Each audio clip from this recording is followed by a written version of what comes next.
नमस्कार। नमन का नमन स्वीकार करें और आज के सेशन की शुरुआत करें। आज एक नया टॉपिक लेके आया हूँ और ये टॉपिक ऐसा है, ये जिसको बोलना चाहिए बेस है, जान है। खूब आप देखते होंगे, नाम भी खूब सुनते हो, खाता बही है ना, या लेजर जिसको बोलते हैं, अकाउंट्स जिसको बोलते हैं। अकाउंट्स या खाता बही है क्या? कुछ नहीं है, बहुत सारी ढेरों ट्रांजैक्शंस हैं। जैसे हमने आपको स्टार्टिंग में बताया था, याद हो, बुक कीपिंग जानते हैं? नहीं जानते? आई कार्ड पे क्लिक करें, बुक कीपिंग का पहला चैप्टर डला हुआ है, उसको जरूर से पढ़ लें, उसका बेस समझ लें। बुक कीपिंग के बारे में बताया था, उस बुक्स में खूब सारे रिकॉर्ड्स रखे, बिजनेस के फाइनेंशियल रिकॉर्ड्स रखे। अब ढेर सारे रिकॉर्ड्स, 365 डेज तो होते हैं। अब 365 में अगर मैं 65 डेज के संडे या बाकी जो वेकेशन से वो काट दें तो भी कितने डेज पर बच रहे हैं हमारे पास? 300 डेज। एक बिजनेसमैन एक दिन में कम से कम नहीं है तो मुझे लगता 50-100 ट्रांजैक्शन तो कर ही लेता होगा। अगर वो 100 ट्रांजैक्शन एक दिन में कर रहा है तो 300 दिन में कितनी ट्रांजैक्शन कर रहा है? वो करीब 30,000 ट्रांजैक्शन कर लेता होगा। ये मिनिमम है, वो बहुत बड़ी बात नहीं। 100 ट्रांजैक्शन मतलब क्या? कहीं भी ट्रांजैक्शन हुआ, क्रेडिट में, कैश में, मॉनेटरी टर्म्स में हुआ, उधार बेचा से लेके नगद बेचा या किसी को पेमेंट किया, ये चाय भी पी, वो भी ट्रांजैक्शन। तो अब ये 30,000 ट्रांजैक्शन, अब साला कौन का बाप करेगा? एक एक चीज नोट करे, नोट करने के बाद फिर ध्यान रखे, क्यों चाय का बिल कितना हुआ था, जुलाई में कितनी कप पी थी, किस दिन कितने कप बुलवाई थी चाय, कहाँ ध्यान रहेगा? और हम ये बोले नहीं अगस्त में ज़्यादा आपने चाय पी ली या फला फला आदमी से लेना था, बहुत सारा दिमाग खराब हो जाएगा आपका। क्या किया जाए? बेस्ट तरीका है, इसको क्लासीफाई कर लो। तो 300 ट्रांजैक्शन मान के चल रहा साल भर की, तो क्या करना चाहिए? इसको मंथली लेवल पे लेके आ जाओ। क्या मंथली लेवल की ट्रांजैक्शन कर लें? तो ये भी ठीक है, मंथली ट्रांजैक्शंस कर लेते हैं। 30 दिन होते हैं, 2-4-5 संडे छुट्टी मान ली, 20-25 दिन की ट्रांजैक्शन, एक दिन की 100 तो भी बहुत होती है। 250 ट्रांजैक्शन, 2,500 ट्रांजैक्शन आसपास। अब मंथली ट्रांजैक्शन में भी ढूंढना पड़ेगा, कितना बिल हुआ था चाय वाले का, इतने सारे कस्टमर्स आते हैं, चाय कॉफ़ी ऑफर करते हैं। तो ऐसी कंडीशन से अच्छा इन सब माथा पचनी से बचना है तो हर दिन का एक काम कर सकते हैं। जो भी ट्रांजैक्शन उस पर्टिकुलर डे में हुई, जो भी ट्रांजैक्शन आपने रिकॉर्ड तो कर लिया, उठा के फला जो भी कंसर्न्ड अकाउंट है। अब ये कंसर्न्ड अकाउंट का मतलब क्या हुआ? एक आपने टी एंड कॉफी का बना लिया, फला टी स्टॉल से आपके यहाँ चाय कॉफी आती है, ठीक, तो उसका नाम रख लिया, एक लेजर बना लिया। एक जो आप है ना जिनसे गुड्स हमेशा खरीदते हो, होता है जहाँ भी आप बिजनेस है आपका, तो कुछ पर्टिकुलर 2-4-6 वेंडर्स होंगे जिनसे आप हमेशा गुड्स खरीदते हैं, उन बंदों का एक अकाउंट बना लिया। कुछ ऐसे लोग होंगे जिनको आप क्रेडिट में सेल करते होंगे, जो रिटेलर है वो और आगे बेचते होंगे, उन रिटेलर्स का जो भी हमने एक सेपरेट उन बंदों का नाम के अकाउंट बना लिया। एक कैश का अकाउंट बना लिया। मतलब हमारा ये कहना है, जितनी ट्रांजैक्शन है छोटे छोटे अकाउंट्स क्लासीफाई करके बनाने और पर्टिकुलर ट्रांजैक्शंस को पोस्ट करते आए। हर दिन आप लिख सकते हो कि आज 10 कप चाय आई, तुरंत डेट डाला, शाम को फिर आई 25 कप चाय आई, ये आया। हमने कहा, मैं जानता हूँ, मैं इसलिए एग्जांपल ले रहा हूँ, कई ऐसे मेरे फ्रेंड्स हैं जो बिजनेसमैन हैं और उनके यहाँ ऐसे ढेरों लोग कस्टमर्स आते होंगे, पता नहीं लगता है कि 400 कप चाय चल जाती होगी। आई एम नॉट जोकिंग, बिल्कुल सीरियसली बोल रहा हूँ कि 200-400 कप्स की बात कर रहा हूँ, गिलास की बात कर रहा हूँ। आते हैं कस्टमर्स और जब देखो उनका चाय लेके आओ, बेसिक चाय ऑफर की जाती है। तो एक चाय का एग्जांपल लिया मैंने। तो ऐसे जितने ट्रांजैक्शन से जब आपको मालूम चलेगा कि महीने में सरकार आपने तो 5,000 रुपये चाय में उड़ा दिए, तो आपकी नींद खुलेगी। अरे बाप रे, 5,000 रुपये कस्टमर को चाय पिला दी, तभी जागोगे। इंटरप्रिटेशन तब लगेगा, यार इसके खर्चे के ज़्यादा हो रहे हैं, या तो उसकी कॉस्टिंग में बिलिंग बढ़ाओ, या नहीं तो क्या करना चाहिए, आप इसके लिए भाई थोड़ा सा कम करो। चलो, कमिंग द पॉइंट, करना क्या है? करना कुछ नहीं है, बहुत आसान है। कोई भी किसी का भी नाम, चाहे टी स्टॉल का अकाउंट बोलो, चाहे किसी कस्टमर का अकाउंट बनाना हो, चाहे कैश बनाना हो, कुछ भी बनाना हो, सबका फॉर्मेट एक, जैसे जर्नल एंट्री का फॉर्मेट था वैसे ही एक लेजर का फॉर्मेट है। देखो जरा, लेजर है ये, लेडर नहीं है, पर लेडर का काम करता है। लेडर का काम क्या है? सीढ़ी चढ़ के ऊपर जाते हैं ना, वैसे ही ये काम करता है। जर्नल एंट्री से लेडर बन के, जिसको लेजर पढ़ रहे हैं वो बन के ट्राइबलेंस पहुंचाता है। तो है तो लेडर वैसा वाला ही काम। लेजर में करना क्या है, इसमें एक सेपरेट अकाउंट बनाना, जितने से भी डीलिंग हुई हो, चाहे एक डीलिंग भी हुई हो, अगर हम महीने में एक बार रेंट पे करते हैं, हर महीने तो देते नहीं, फिर भी अकाउंट बनेगा। ठीक, साल में एक बार हम इंश्योरेंस प्रीमियम देते तब भी अकाउंट बनेगा। तो अकाउंट किसी का भी कोई ट्रांजेक्शन अकाउंट तो बनना जरूरी है। फॉर्मेट देख लेते जरा, देखें फॉर्मेट कैसा होता है। बड़ा आसान फॉर्मेट है। सबसे अच्छा चीज है कि कैसी भी ट्रांजेक्शन आए, कोई भी आए, सबका लेजर का फॉर्मेट एक सा रहेगा।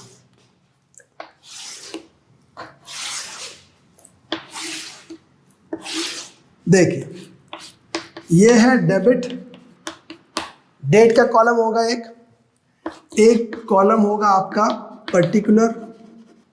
ये कॉलम जो है मैं एरो बना के ऊपर लिख देता हूँ, समझाना पड़ेगा मुझको। यहां लिख रहा हूं मैं JF, जर्नल फोलियो। क्या होता है बाद में बताता हूं। फिर अमाउंट 1 2 3 4, 4 कॉलम मैंने बनाए डेबिट के।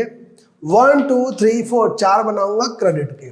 सेम वही काम, डेट, पर्टिकुलर, JF और अमाउंट। अब ये लाइन खींच दी थी ऊपर के लिए आपको स्पेशल, क्यों? जर्नल एंट्री का फॉर्मेट याद है? डेबिट, क्रेडिट, पर्टिकुलर, डेट, याद है? यहां लिखते थे LF, याद है जर्नल एंट्री? नहीं, आई कार्ड पे जाके क्लिक करें और उस पर जर्नल एंट्री का जो बेसिक फॉर्मेट है उसके बारे में दिया, डिटेल में समझाया, उस वीडियो को जरूर देखें। वहां लिखते थे LF, मतलब ये हम बना रहे हैं क्या, जर्नल एंट्री। उसमें इस कॉलम लिखते थे LF। देखो जरा समझ लो, cash account debit to capital account. अब होता क्या था, आप लोग ने बेटा जर्नल एंट्री जिन्होंने पढ़ ली है, कभी भी इस LF वाले कॉलम में कुछ लिखा ही नहीं, है ना। और क्यों नहीं लिखा, उसका रीजन बताता हूं। है क्या भला, ये कैश अकाउंट के बाजू में LF में अगर इसका कॉलम में थोड़ा बड़ा कर दिया तो आपको दिख जाए। मान लीजिए मैंने लिख दिया 12, ये कैश अकाउंट का अगर मैं लिखा 12, मतलब जहां जहां भी कैश आएगा जितनी भी जर्नल एंट्री में, वो 12 नंबर ही रहेगा। ये 12 क्या है भला? 12 कुछ नहीं है, ये लेजर में ढेर अकाउंट्स बनेंगे, वो कैश अकाउंट का नंबर है, सीरियल नंबर। भाई ये 12 नंबर अकाउंट निकालो, कैश अकाउंट है, वो है नंबर। मैंने कैपिटल में सपोज दिया है 01, मतलब कैपिटल जहां जहां भी हम जर्नल एंट्री लिखेंगे उसमें LF में लिखेंगे नंबर 1। क्यों करते हैं ऐसा? बहुत इजी हो जाता है काम करने के लिए।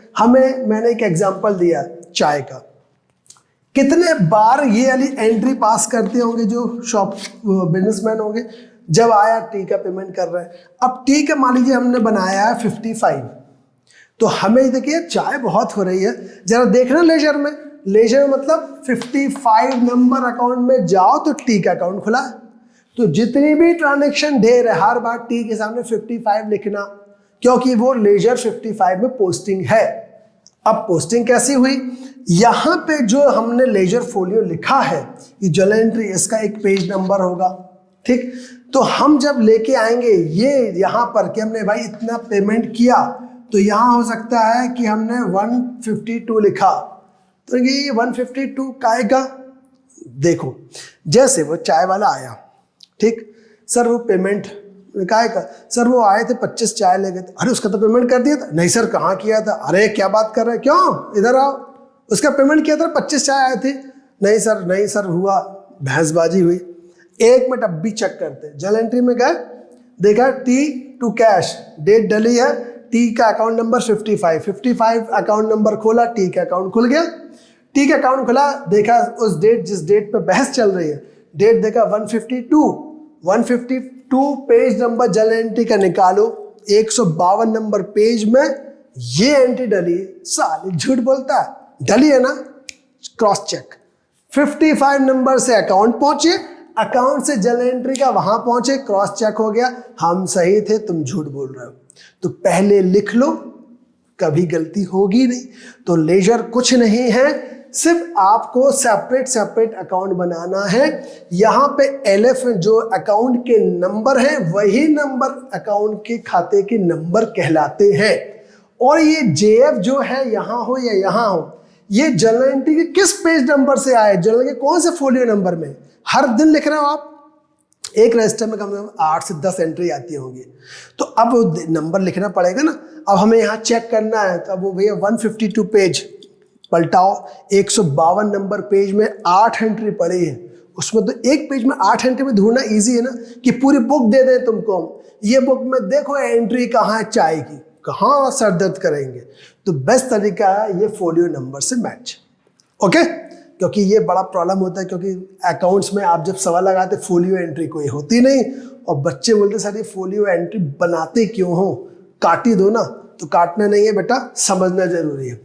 चलिए अब हम शुरुआत कर रहे हैं आपको फिर से पूरे फॉर्मेट की। एक बार फिर से कमिंग बैक, लेजर पे आ जाए। लेजर में एक सेपरेट अकाउंट का फॉर्मेट है, फॉर्मेट में डेबिट है, क्रेडिट है, डेट पर्टिकुलर जेएफ अमाउंट और डेट पर्टिकुलर जेएफ अमाउंट। बहुत आसान है, और वाकई बहुत आसान है। किसी का भी लेजर बनाना हो, किसी का भी मतलब कोई भी लेजर, कोई भी अकाउंट बनाना हो, देखिए करना क्या है। आपको कोई भी ट्रांजैक्शन दी होगी, आपने सपोज एक ट्रांजैक्शन की जर्नलाइज करी, cash account debit to Shyam's account, ये एंट्री करी।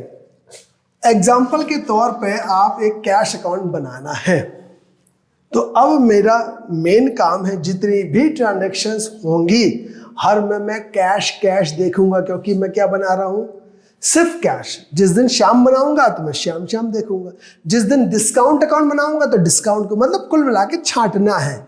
खूब सारे आपके आसपास ना ढेर सारे आइटम्स पड़े हैं, मैंने बोला सुनो इन सब में से एक पर्टिकुलर जो चीज़ है वो ढूंढना है, तो वही बस पिक करोगे।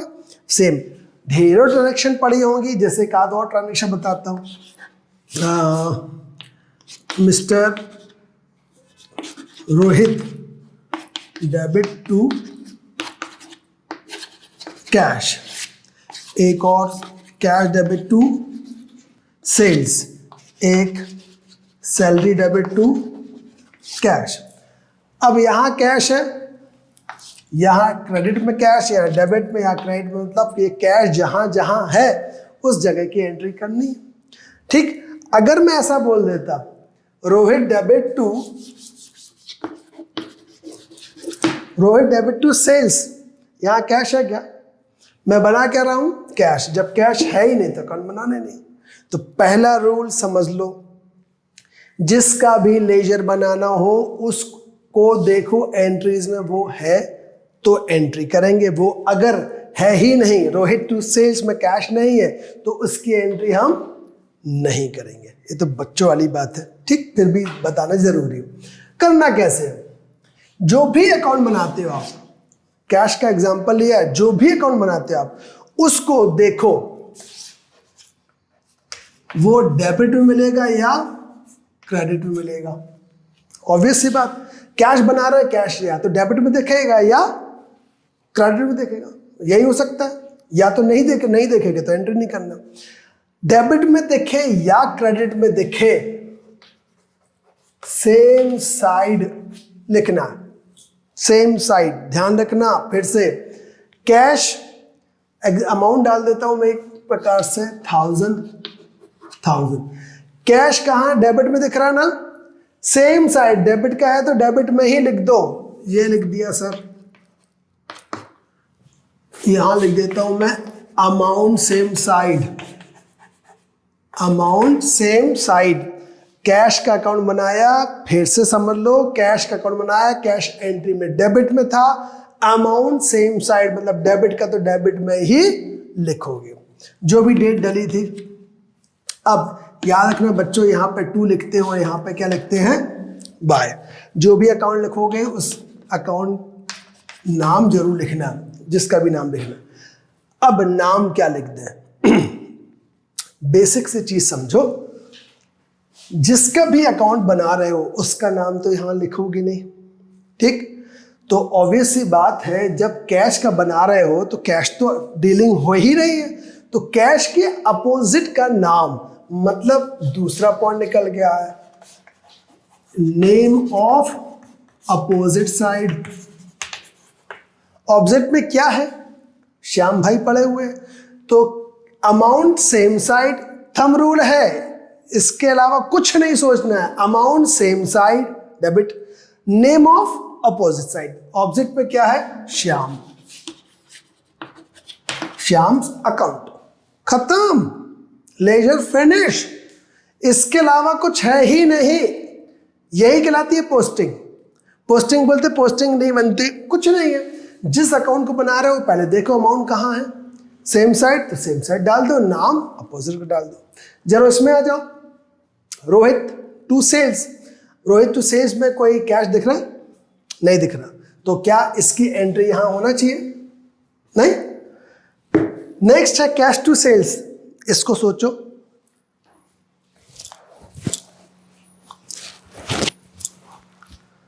नहीं। Cash debit to sales same, मान लीजिए 500, कैश डेबिट में है, डेबिट में हो या क्रेडिट में, सेम साइड। अगर डेबिट है तो डेबिट में, क्रेडिट है तो क्रेडिट में, अमाउंट सेम साइड जाएगा। नियम से बांध को रखो, तो डेबिट का है तो डेबिट में ही जाएगा। नेम किसका जाएगा, ऑपोजिट साइड। जिसका अकाउंट बना रहा है उसका नाम तो आ नहीं सकता, याद रखना। तो अपोजिट में क्या है, सेल्स, है ना, आसान, इजी है। यहां देखो कैश क्रेडिट में है, मान लीजिए 700 है, कैश कहाँ, क्रेडिट में, अमाउंट क्रेडिट का है तो क्रेडिट में ही जाएगा। नेम ऑफ ऑब्जेक्ट क्या है, सैलरी, सैलरी लिख दो, 3 अप्रैल, खत्म। तो इसमें कोई बहुत बड़ी चीज सीखने वाली है नहीं, बहुत ही आसान है। एक आध कुछ ऐसी कंपाउंड एंट्री देता हूं जिसमें तुम्हें लगे अरे सर ऐसे में कैसे करेंगे। देखो जरा, मैंने दिया cash account debit to R, मतलब टू राम लिख दे रहा हूँ। अच्छा, राम श्याम तो ऐसा दुनिया में फेमस है, कोई टीचर पढ़ाए राम श्याम ना आए तो पता नहीं क्यों दिमाग में तुरंत वही नाम आता है। एक दिलीप कुमार की फिल्म आई थी राम एंड श्याम, बहुत पुरानी, बहुत फेमस फिल्म, कभी मन लगे तो देख लेना। चलो, कैश कहाँ, डेबिट, डेबिट हो या क्रेडिट हो, अमाउंट सेम साइड। कैश का अमाउंट डेबिट है तो डेबिट में ही जाएगा। कितना जाएगा, 5000 जाएगा। डेबिट का डेबिट बोला आपने। नेम ऑफ ऑब्जेक्ट, अब दिक्कत हो गई, अमाउंट 5 है तो लिख दिया, पर ऑब्जेक्ट में कितने हैं, 2 अकाउंट है, एक 2000 का एक 3000 का, तो मैं राम एंड श्याम लिखूं क्या, नहीं, पर 5000 तो अमाउंट है। तो इसका तरीका क्या कर सकते हो, ऑब्जेक्ट में जो है वो पूरे लिख दो। राम्स अकाउंट 2000 लिख दो और 2 श्याम्स अकाउंट 3000 लिख दो, हो गए 5000। अमाउंट सेम साइड, 5 का 5 लिखा, डिफ्रेंशिएट करके लिखा, आया तो वही 2 + 3 5। ऑब्जेक्ट में जितने थे, मान लीजिए राम श्याम सीता गीता 4 होते तो चारों लिख देते। एग्री। दूसरे का कंपाउंड एंट्री और लेता हूं, जैसे cash DR, discount DR to sales. Sales हमने कुछ 2000 किया था, उस पर हमें 200 डिस्काउंट मिली और ये हुआ। ये बड़ा प्रॉब्लम करता है। हमने जो नियम बनाया उसके अलावा दिमाग में कुछ सोचना ही नहीं है। एक चीज, अमाउंट सेम साइड। अब गलती क्या कर देते हैं, जैसे देखा कैश 1800 साफ साफ दिख रहा है, पर एंट्री में अमाउंट क्या लिखना चाहिए, 1800 लिखना चाहिए डेबिट का, ठीक, एज पर रूल, पर लिख देते हैं 2000। अब इसमें मेरी कोई गलती नहीं है, दिमाग तुमने नहीं लगाया, अमाउंट जितना लिखा है, जिसका अकाउंट बना है उतना ही लिखो। यहाँ तो 2000 है ही नहीं, हमारा अमाउंट कितना है 1800, तो डेबिट का है तो डेबिट में लिख दिया। फिर भी पता नहीं क्यों दिमाग चलाते हो कि डिस्काउंट का अमाउंट भी लिख देते हैं। अरे कहाँ बना रहे हो डिस्काउंट अकाउंट, बना रहे हो किसका, कैश, तो सब कैश लिखो। तो कैश किस हमने लिख दिया amount, same side. Name of object opposite, मतलब डेबिट का है तो क्रेडिट हुआ इसका उल्टा, या क्रेडिट का तो डेबिट हुआ, ऑब्जेक्ट का मतलब यही हुआ ना। तो डिस्काउंट भी डेबिट है और कैश भी डेबिट है, दोनों डेबिट है, तो ऑब्जेक्ट क्या कहलाया, सेल्स ना, डिस्काउंट तो नहीं कहलाई ना। तो भी गलती कर देते बच्चे, डिस्काउंट लिख देते हैं, गुस्सा बहुत आती है, परंतु क्या से समझाएं, बेटा डेबिट का ऑब्जेक्ट क्या हुआ, क्रेडिट, क्या लिखा है सेल्स। अब होता क्या है, जैसे सेल्स लिखा हो खट से लिखते हैं 2000। भैया मेरे बना रहे हो कैश अकाउंट, अमाउंट उसका लो, इसके नाम की जगह ऑब्जेक्ट का नाम लिखना है बस, और कुछ नहीं करना। जब सेल्स बनाएंगे तब लिखते रहना 2000, डिस्काउंट बनाओगे तब 200 लिख देना, पर जिसका अकाउंट बना रहा वही लिखना। एग्री, गलती तो नहीं होगी। चल, तो ये ऐसा करके अब मैं एक आध और चीज़ आपको बता देता हूँ जिसमें कुछ ऐसी प्रॉब्लम्स आती हैं कि सर ये तो सब एंट्री हो गई पर बैलेंसिंग करते नहीं बनती। मैं रब कर रहा हूँ कुछ जिसमें आपको समझाने के लिए बस स्पेस मिल जाए। करना क्या है, ध्यान देना, ऊपर मैंने एक लाइन खींची है, इसी के पैरेलल, याद रखना पैरेलल, ठीक, सेम सिंगल लाइन खींची, नीचे मैंने डबल लाइन खींची, ठीक है। अकाउंटेंसी में ये चीज ध्यान रखना। यहां पे मैंने इतनी ट्रांजेक्शन रखी, मैं यहां लाइन नहीं खींचता, मैं स्पेस दे के रखता हूं हमेशा दोनों साइड में, और आप भी दे के रखें। अभी तो साफ साफ दिख रहा है ये अमाउंट छोटा, कई बार बहुत सारी ट्रांजेक्शन्स होती हैं तो हो सकता है बैलेंस कहाँ आए, स्पेस बना के रखो। तो हमने क्या किया, सिंगल लाइन और नीचे डबल लाइन खींची।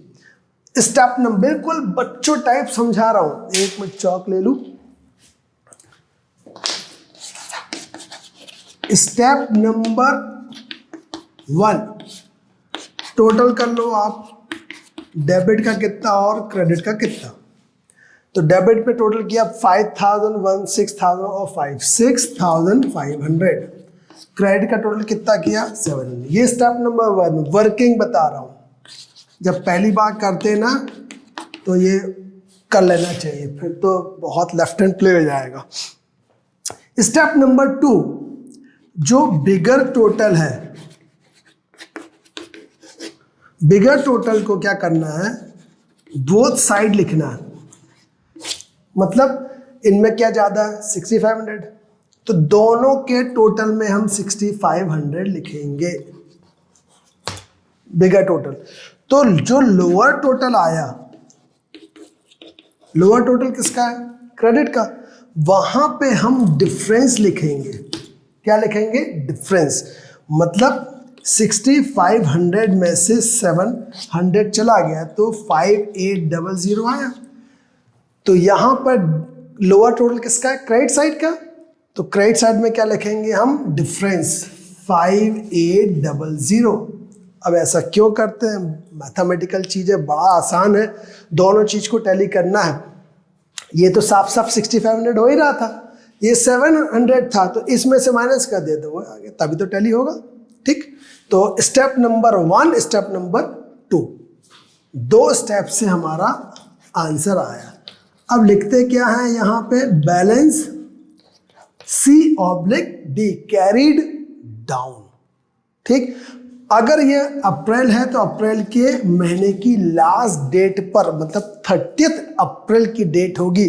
भलाई आपने 30 अप्रैल को कोई ट्रांजैक्शन की हो या नहीं की हो, जिस मंथ का बना रहे हो, अगर फरवरी में बना रहे हो और लीप ईयर नहीं है तो 28 फरवरी लिखोगे, लीप ईयर है तो 29 फरवरी लिखोगे, पर उस मंथ के लास्ट डेट में ही बैलेंस निकालोगे। ऐसा क्यों करते हैं?